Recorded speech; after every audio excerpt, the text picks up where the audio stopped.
magkaibigan, Ogie Alcacid and Rufa Reveals. Hi, Ogie. Hi, Welcome to Ruth. Paparazzi. Hi, wow. It's an honor and my pleasure to be here again. I think it's... For the second time around. Yes. So many things have happened since I last interviewed the country's premier songwriter, Ogie Alcacid.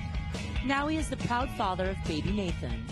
Ogie, you and Regine are the Beyonce and the Jay-Z of the Philippines. You know, Really? how difficult is it to be parents with careers as big as yours? It's hard. It's hard.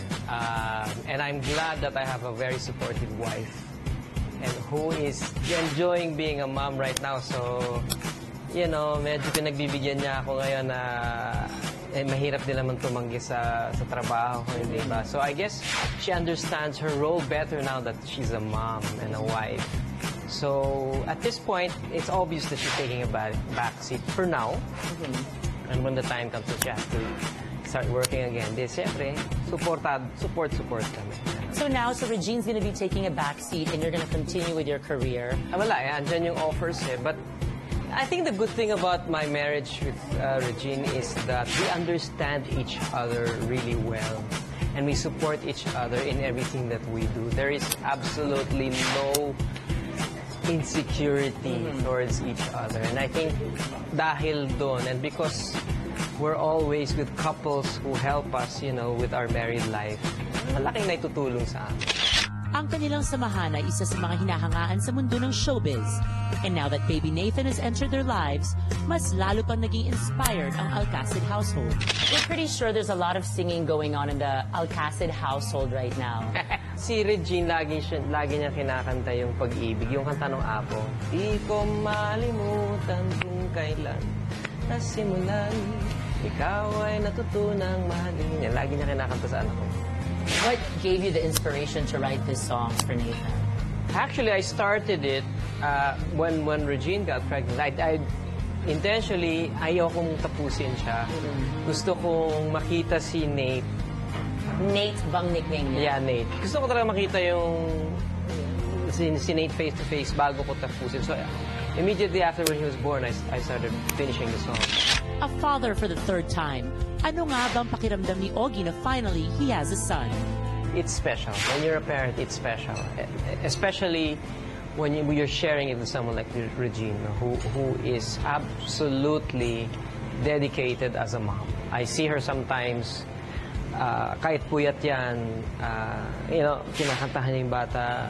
Minsan natutulog na sa kanya yung bata. And the dedication that my wife has for our son is incredible. What are your fears that when baby Nathan grows up? I think a real fear that I really have is, well, there's a medyo ano yung age gap. I'm already 44 and Nate is was just born. So there's 43 years between us. So andun yung the human side in me that thinking, wow, I wish I could spend more time with my son. But then again, you look at my age and at Regine's age, we were given a son.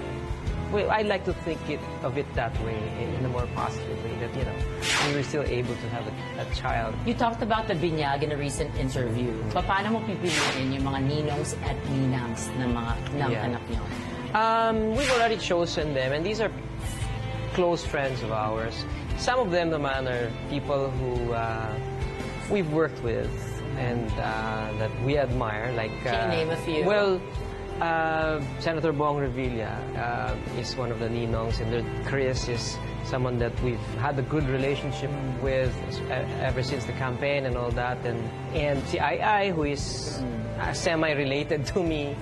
And then si Ben Chan, who is a good friend of ours, and of course, Congressman Manny Pacquiao, who we all admire. Of course. And then, of course, lahat ng mga kapatid niya at kapatid ko.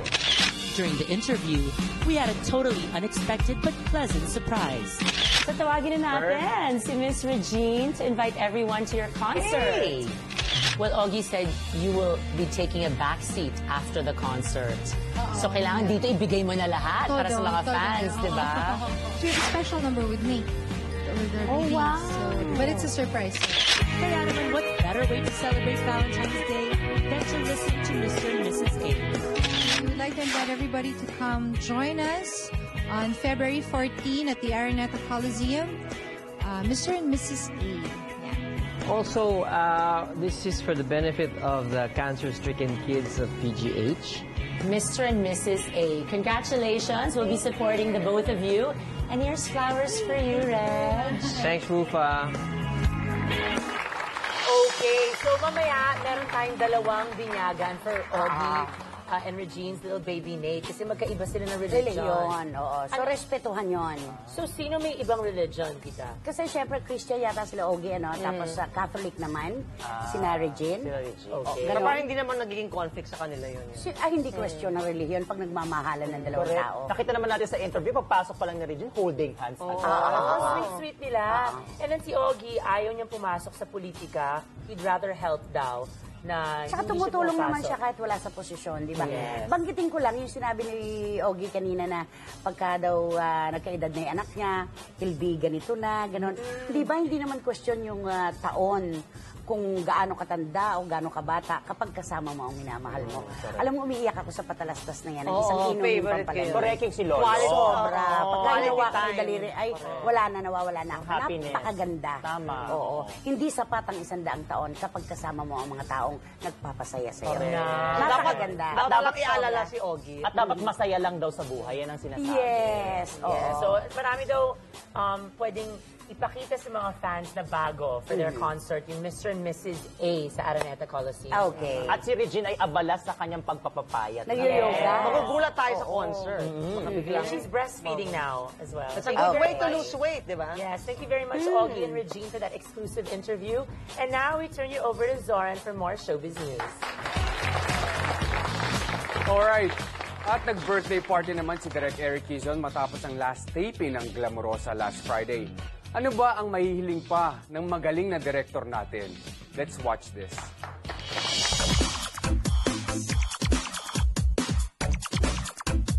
Halika na, makiki-birthday tayo. Oo, pero hindi basta-basta birthday ito dahil birthday ito ng isang talaga nga naman iginagalang dahil parte ng showbiz royalty at director ito, ha? So halika na. Dapat medyo behave ako dahil ginagalang, di ba? Pero parang hindi ko ata kaya. Bahala na. Halika na, birthday na. Ayan, may mga balloons na, oh. Ayan, oh. Ito pa, oh. Halika na.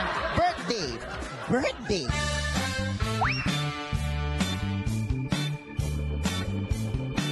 Sa huling mga araw daw ng Glamorosa ay talagang patindi ng patindi. Oo nga, ang bibigat nga ng mga eksenang kinunan namin. Mabigat, so binuhat mo. Oo. Ano kabigat? Ito nga mabuhat eh. Kaya pala parang lumaki ang mga braso. Tama. So sino na nakatuluyan mo? Sa totoong buhay, yun talagang gusto kong malaman. Hindi pa niya ako nakikita eh. Ako nakita ko na siya. Nasa harap mo ba yung nakita mo? Sa gilid ko. Sa gilid. Gilid pa ako. Parang, ayan na, nakita mo na. Kanya ako. Ayan na. Ako na. Ayan. Ay, pwede na. O, dahil dyan tayo na. Anong paborito mong pagkain? Sinigang, Baboy o baka? baboy, and bangus. More of fish ako. Talaga? At least ma-fish ka. Yeah, makaliskis ako. Madalis. Malansa parang ako? Wow! In fairness, nagdala ka pa ng bulaklak para sa akin. Thank you naman. Na-touch naman ako. Nagulat ako. Just hindi kasi birthday mo din. Ikaw talaga nang aagaw ka ng eksena at birthday ni Direk, birthday mo din. Pwede ba sabay? Back to back? Pangmayaman yung cake, oh. Tignan nyo, oh. Huni ko kaya to isa. Paano po kayo magiging hot? Hot naman po kayo. Gusto mo maging hot? Ay, ayan na. Baka makita yung flaps ko. Ito po ang balita. Na-google ko po ito. Kayo daw po ang pinakamaganda, pinaka-sexy at pinaka-bonggang lola. Ano po ang masasabi niyo doon sa Google? Ay, okay lang. Maligaya ako. Kung ako po, pwede ako ang leading lady? Bubugbugin niyo po ako. Bubugbugin mo lang. Ay, sige.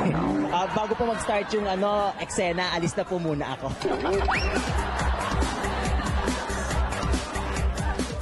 pasensya na direct. Alam mo naman na ito ang trabaho ko. Guluhin kayo kahit kumakain. Pasensya na pero busy talaga. Paano po ba kumain ng isang glamurosa? Nakita mo si Lorna Tolentino. Pakikuna na lang siya. Yung birthday celebrator. Kumakain. Pero bilang wala akong pakundangan, istorbohin ko lang po yung birthday boy. Bilang mainit pa naman po yun. Hindi ka ba masusubo, mainit? Nakita ko nga po na napaso kayo. Birthday wish. I wish ko for my dad. I wish him good health. Siyempre gusto ko lang mas maging healthy pa siya. So that is my birthday wish. Ang saya-saya. Di ba pag ganon pa? Happy birthday sa'yo, Direk. At ang wish ko para sa'yo ay matupad na ang pangarap mo na ma-direct ako. Charles. Happy birthday, Direk. At ito ang inyong Mr. Fu para sa Paparazzi Showbiz Exposed. At yan, ang Paparazzada. Ganon. Okay, balik natin. Next take! What's next, Alex? Matapos mag-celebrate ng kanyang birthday, Alex Gonzaga, handa na nga bang pagbigyan ng tibok ng puso niya? Abangan ang kanyang kasagutan dito at sa iba pang mga issue live sa Presscon Express. Ina, ballerina. Prima ballerina Lisa Makuha Elizalde, nagkwento tungkol sa kanyang buhay pamilya. May pinagsisisihan nga ba siya matapos gawing priority ang kanyang asawa at mga anak? Abangan mamaya sa Hello Dolly!